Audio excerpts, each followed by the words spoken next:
Hey YouTube, so I made this table basically to try and understand a little bit more clearly gross chromosomal aberrations and some of the syndromes and conditions that they cause.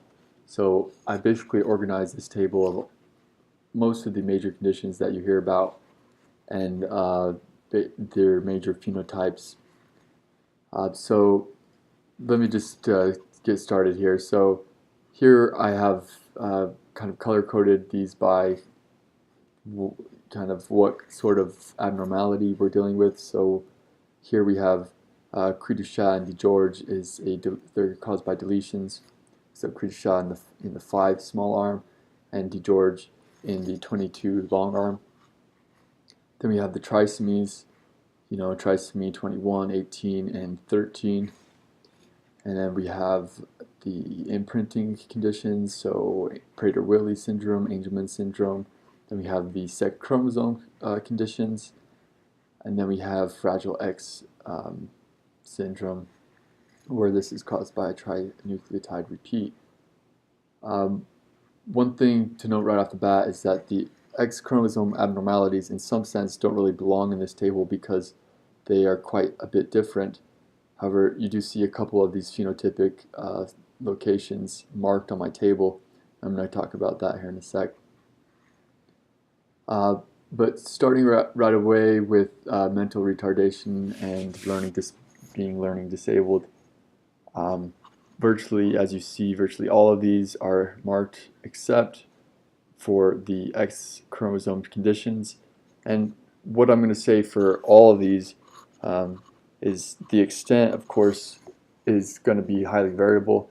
And if I have something marked, it's because other people have mentioned it in their discussions of these conditions, and so let's just assume they're present to a significant extent that they are mentionable in describing the phenotypes of these conditions.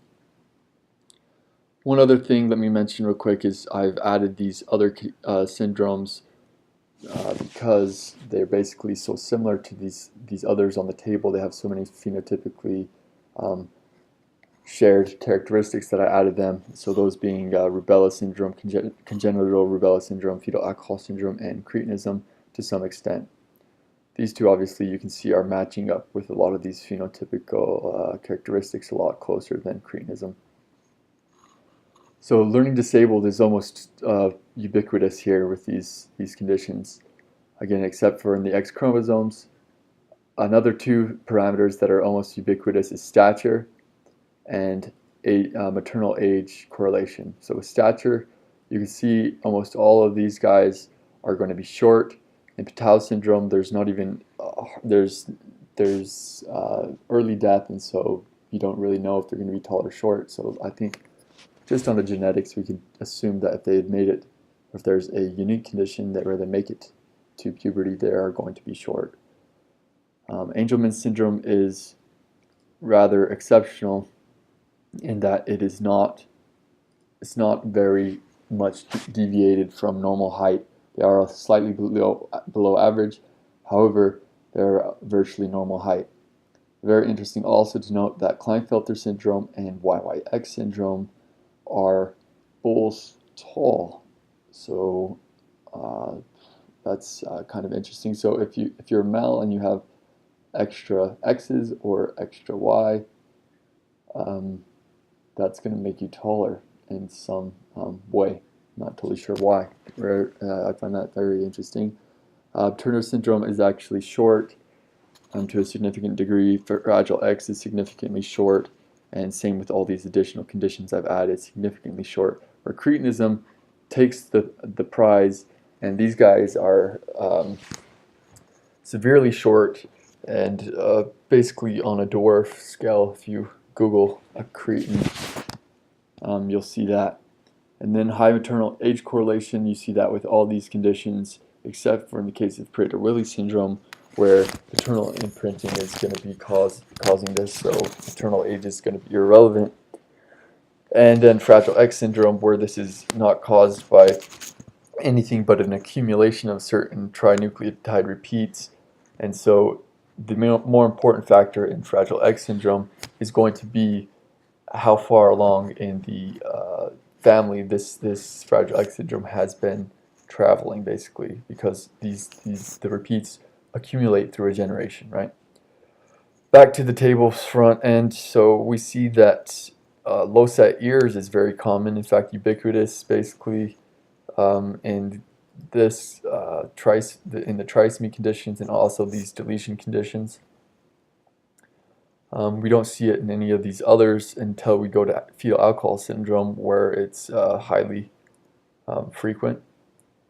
Heart problems, again, this is a solid block here, so we can see that virtually all these syndromes have this, with less so happening, again, with the sex chromosome aberrations. And this is especially interesting that Cri du Chat has no significant heart problems to speak of, and Fragile X syndrome, as far as my research so far, I think there is no significant heart problems. Maybe you guys can tell me something otherwise. Rubella syndrome and fetal alcohol syndrome are going to have heart problems. At least a significant portion of the population. Simian crease, if you don't know what that is, just Google it real quick. Cri du Chat syndrome is going to have this, and so all the trisomy is going to have that. I marked this 50% just to keep in mind. With all these conditions, obviously there's not 100% penetrance, but I've marked them if another author has mentioned these conditions as describing the phenotypes of these conditions. So I think we can assume that anything that's marked on this table is a pretty large proportion of the cases. For example, 50% of Down syndrome see simian creases. But it can happen in any of the trisomies. Klinefelter syndrome, interestingly, can have these simian creases. Probably, I would assume the penetrance is much lower. Fetal alcohol syndrome, simian crease, very interesting. Cri du Chat, so these guys have epicanthal folds, the same as Down syndrome has epicanthal folds. And I was rather interested to see that. I mean, you notice that the trisomies tend to really be lining up here, having a lot of them having the same sort of phenotypes. But in this case, as far as I could find, epicanthal folds were not present to a large extent in these other two trisomies. And then we also see fetal alcohol syndrome with epicanthal folds. So basically, if someone has epicanthal folds and it's due to some sort of aberration in embryology, it's pretty fair to say it's Cri du Chat, Down syndrome, or fetal alcohol syndrome. And then we have strabismus, is common in the trisomies, and Angelman syndrome, and also fetal alcohol syndrome. Fetal alcohol syndrome, looks like, in terms of the whole table, it looks like they are basically the winners here, which basically means in real life, obviously, they're the biggest losers in that they don't, receive a good shot in life, but So Cri du Chat syndrome also obviously is going to have this nasal bridge, so you may not know that epicanthal fold and nasal bridge obviously is going to be related, because low nasal bridge leads to epicanthal folds, which is why you see this phenotype more common in people that normally have a low nasal bridge. I'm going to skip teeth because I know most people are interested in teeth as much as me, because I'm in the dental field. Macroglossia is significant in Down syndrome and also in cretinism. So these are the two kind of common features with all these within cretinism: is large tongue similar to Down syndrome, and mental disabilities, and then of course being short, extremely short.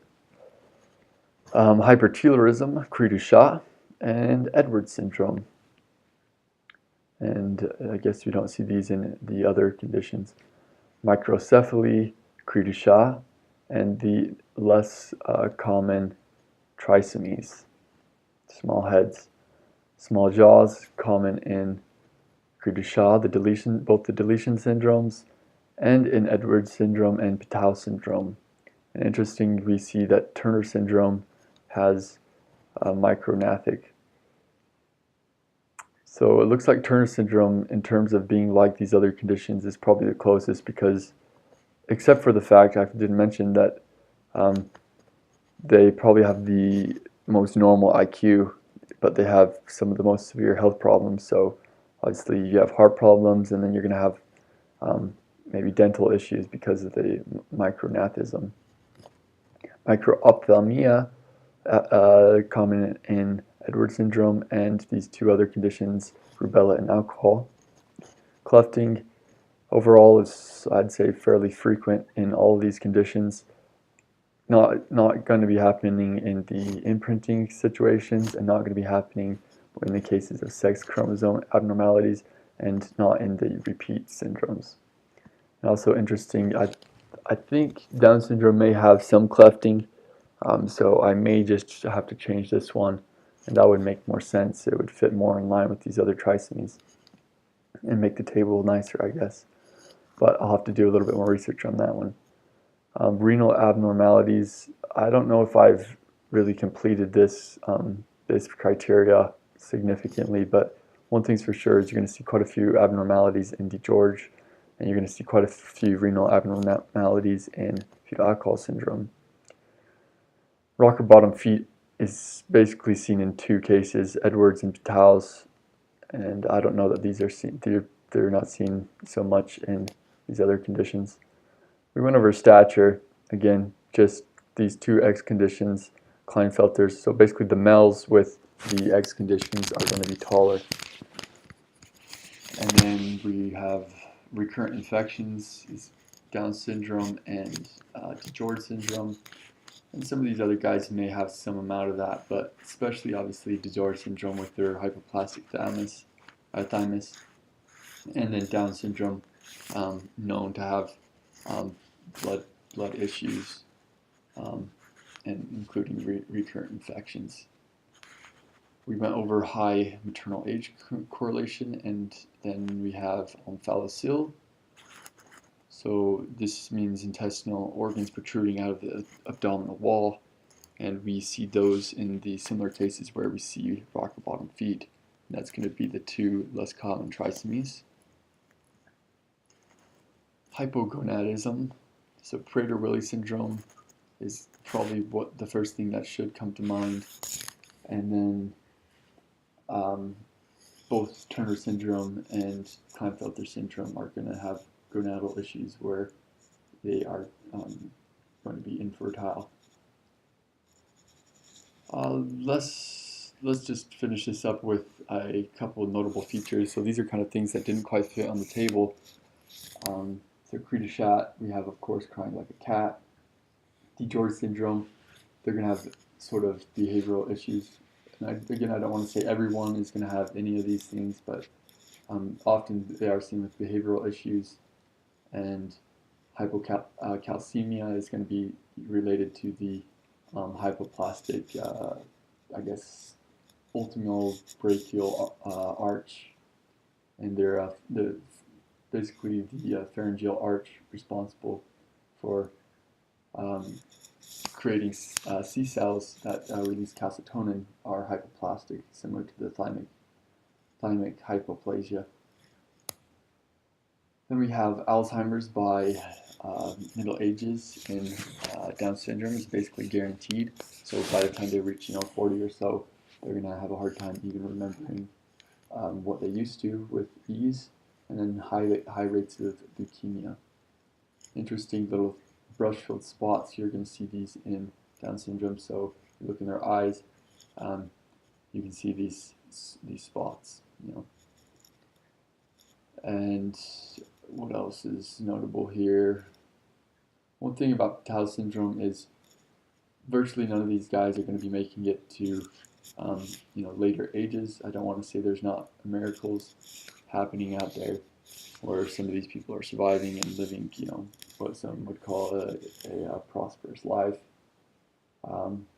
But virtually all of them are going to be dead due to these conditions in the first year, and probably a lot of them is going to be, heart issues, having an omphalocele obviously isn't going to help your chances of living, and so on and so forth.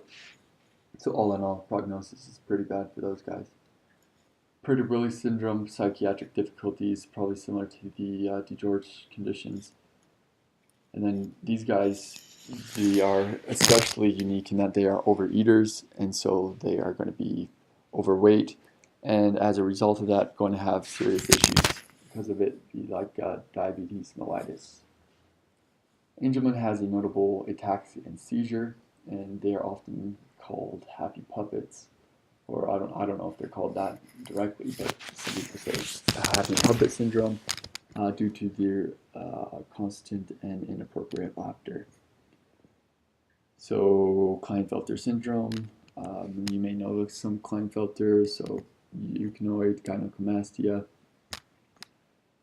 acne, common in YYX. Other than that, it's basically YYX doesn't really even fit in this table in any real way. You see there's nothing marked here except for until we get to high internal age correlation, and then that is marked.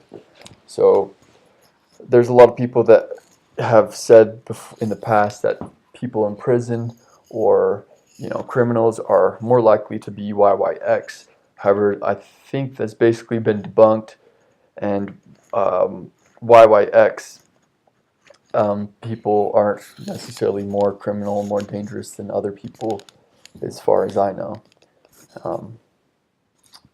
Turner syndrome, we have hyperthyroidism is also one issue they're often dealing with, and then web neck and amenorrheas. The web neck is related to the lymphatic problems they have, and basically stretching the skin and causing the web neck. Macroorchidism is seen in Fragile X, so large testicles. Cataracts, deafness, and congenital rubella, hair loss, late puberty, and cretinism. And then we have kidney problems, especially in fetal alcohol syndrome. A smooth philtrum would be a good hint that this is fetal alcohol syndrome. Thin palpebral fissure, so a thin upper lip, and a thin upper vermilion. So basically that's it. Maybe you could take a screenshot of this, or if you message me, I could maybe email this file to you if you like it that much. It's kind of cool to see all this stuff in a big sort of array, so you can see more easily, what's happening. It's better than just having some of these things listed off and sometimes then skipping some of them happening, even though they happen frequently. But this table is still a work in progress, so maybe you guys can help me with some of these positions. But cheers. Thanks for watching, guys. Like it if you like it, and have a good day.